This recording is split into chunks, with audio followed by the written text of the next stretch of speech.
பாரதிய ஜனதா கட்சியை பற்றி ஒரு சந்தேகத்தை ஒரு சிலர் உருவாக்கி வைத்திருக்கின்றார்கள் என்பது உண்மைதான்.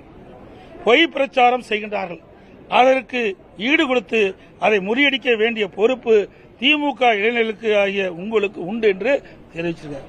அப்பெல்லாம் பாரதிய ஜனதா இவர்களோடு இணைந்து பணியாற்றுகின்ற பொழுது இனிச்சுது. இப்ப கசக்குதா?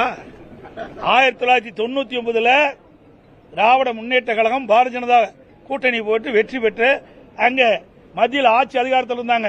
அப்பொழுது திரு முரசொலி மாறன் அவர்கள் நோய்வாய்ப்பட்டு 1 வருட காலம் மருத்துவமனையிலே சிகிச்சை பெற்று வந்தார். அப்பொழுது இலாக்கா மந்திரியா வச்சிருந்தாங்க. அப்பெல்லாம் பாரதிய ஜனதா கட்சி இவர்களுக்கு நல்ல கட்சியா தென்பட்டது.